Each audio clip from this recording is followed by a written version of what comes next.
So I'm just going to make a short video, hopefully to help some of my family members. Back in the 1950s, 60s, 1970s, there really wasn't psychiatric medicines to help people. And I guess it runs in my family because one of my great aunts killed herself, but with a gun. She was the librarian, and her dad was a judge. And then my granddaddy was a doctor, so it doesn't mean we're not smart.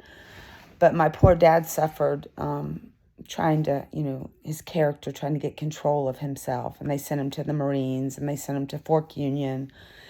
And he got in William and Mary, but he graduated Virginia Tech. And so he suffered pretty much all of his life without very much sympathy or empathy for his condition. It was more criticism from people that really didn't understand what was going on.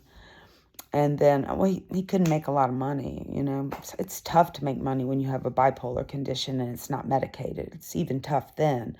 But back in those days, too, there was no NAMI. There was no place to go and talk about these things.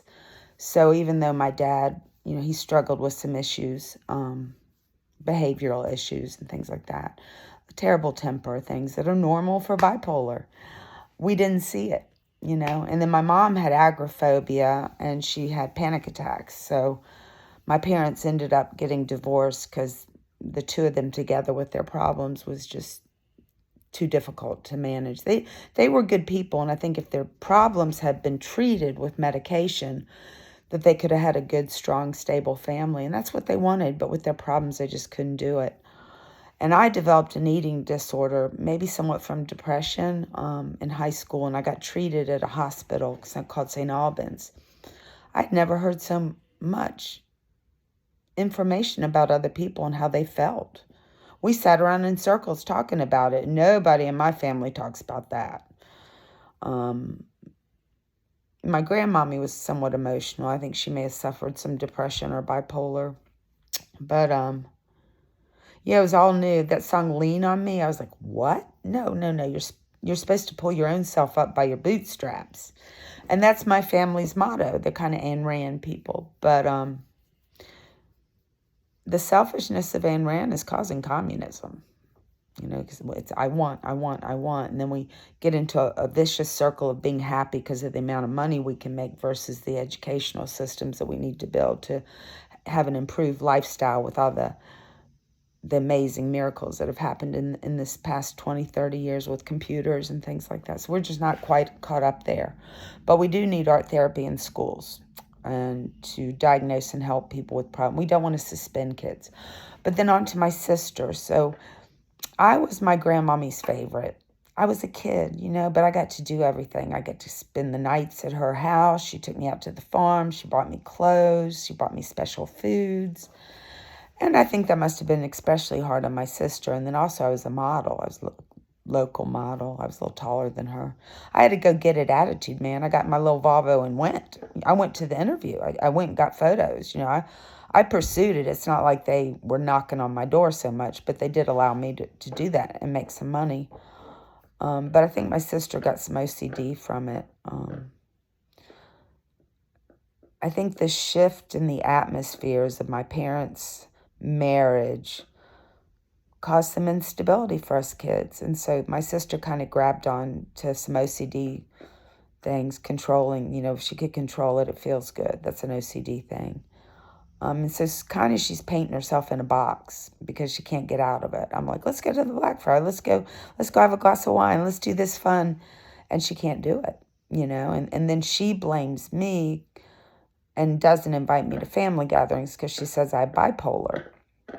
Well, that's not really a good family value because when someone's sick, you go to NAMI and you learn about it and you try to be supportive of the person. But I think because of her issues with OCD that she needs to deal with, that's causing her problems in her family, obsessive compulsiveness, things like that she can't on top of it deal with mine. Even if I'm better, she still can't.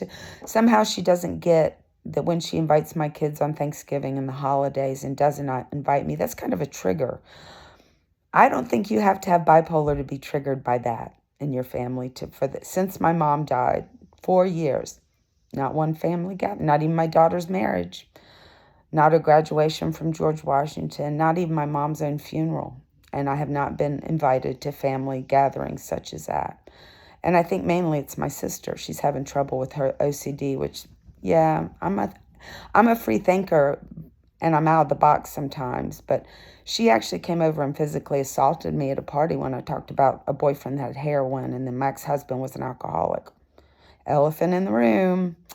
But no, she couldn't take it. She screamed at me. And my daughter, Hillary, must have a little bit too, because I'm like, come on, people, we need to talk about these things. I don't want my kids going down that path. We've got to talk about them. And at St. Albans, when there was a subject we didn't feel comfortable talking about, what we would say is Mickey Mouse, Mickey Mouse. And the person knew then to save it, Don't talk about it right now. But what she did was come over and she squeezed my wrists so hard they were bruised. I mean, she was really, really upset. And all I did was mention, drugs and alcohol. One time I was talking to her on the phone. I think she was trying to be my friend in her way. And I was talking to her and I was like, my ex-husband was buying my teenager cigarettes. She couldn't deal with it. She just switched the subject. Like I had said something wrong. But I hadn't. I was just talking about stuff. But yeah, I'm concerned for her because her bones are disintegrating from the amount of stress she's put on herself to be perfect. And see, I was a bad kid. I was always getting in trouble, not bad trouble, but sneaking out, things like that, drinking. And one time I told my brother Chip when we were about 10 and 12, I said, we got bikes for Christmas. I said, let's get up at 2 or 3 in the morning and go ride them around the neighborhoods. And we did. Nobody knew it. We had a lot of fun doing that. I like to break rules sometimes.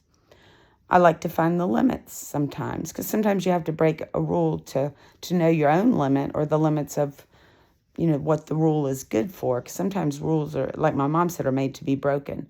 But no, I'm truly concerned about my sister. I think she needs some help. And she got really mad. I don't even think I was really talking about much about her. I was trying to protect her. But then I had sent her a few emails because I was upset I saw my son's picture at her house on Thanksgiving. I hadn't seen him. And the thing is that, they're more solvent than I am. They're not wealthy. It's not like they have an airplane or anything, but, they do okay. Her husband's a doctor and she's working part-time. But one thing about the isolation out at the farm is if you don't love and accept people in your neighborhood, you will be isolated. And I don't think she likes the people in Buckingham that much. I would like to move her to Charlottesville. I think she'd find more people that she has things in common with there. I want her to have friends, and I want her to have happiness and love, and I want her marriage to be good, and I won't go any further than that. And I want our kids to be healthy and happy too. I want to be a good family. But if she keeps cutting me off because of her OCD, and that's the path she's leading my children down, it's like, well, just don't talk to her. That's called stonewalling, and that's abusive. That's an emotional abuse. What you're trying to tell me is I'm not worth anything. But since I've had so much psychology, I know I am. And I do have lots of friends and people that love me. But my family's kind of messed up right now. So I hope to fix it.